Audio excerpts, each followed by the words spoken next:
Welcome to Here's How We Get There. It's the daily show filled with conversations about business and mental health in a down-to-earth style with real-world language. Now let's dive in with your co-hosts, Kenneth Shark Kinney and Trey Tucker.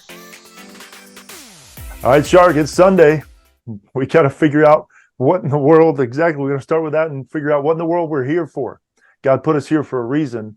And to figure out one of the reasons why we might be here, we got to look to him and his character. And he's a rescuer. And there's a verse in Psalm 82:4 that says, "Rescue the poor and the helpless, save them from the grasp of the evil people." God's a rescuer. He came to us from heaven to save us from our sin and from Satan, pull us out of a situation we would have had no other way of getting out of. So those components are in us as well. And for me, the issue of human trafficking just has always infuriated me when I hear about the conditions that these poor children are living in, and they had no fault of their own. They're in it.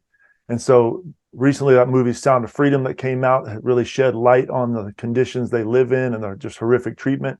And I was fortunate enough a few years ago to have to be vague about the details I share of this, but I was able to go on a trip where I was able to help rescue some of these children and to see the not just the conditions the kids live in, but also the evil people, as the verse points out, the types of people that have put these kids in these situations. It was everything I could do to just not go after them and ruin the whole scheme, essentially. But I was able, thankfully, to take part in getting some of those kids out of there. And that's been one of the most fulfilling opportunities I've ever had. So finding your purpose and then walking in that purpose, I mean, there's just no better feeling. That's the life you were created to live. What do you think? Yeah, I think the verse is great. I think, a lot of times people, we tend to think about our purpose as trying to help those in needs. And a lot of that comes down to a default tendency, which is to give advice. And that's great to do a lot of preaching of words, but sometimes it becomes deeds. And that doesn't necessarily mean that you have to go to, Thailand or Colombia and rescue infants. It can be something you do wherever you are. There's so much that we could do to lift the spirits of others that are in need at home and abroad.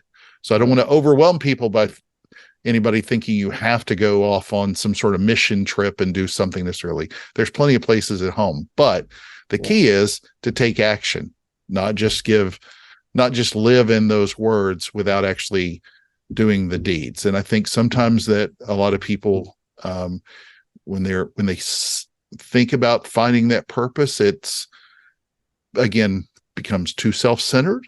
And what Christ showed us was where he actually went out into the world and did this. And that, I think, part of the message that I get from an interpretation of it, wrong or right, I think it's to really not just think of it as words, but also as deeds.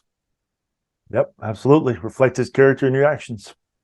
See you on the other side. Thank you for joining Shark and Trey on the Here's How We Get There show. Make sure to rate, review, and subscribe to the show and visit here'showwegetthere.com. That's here'showwegetthere.com.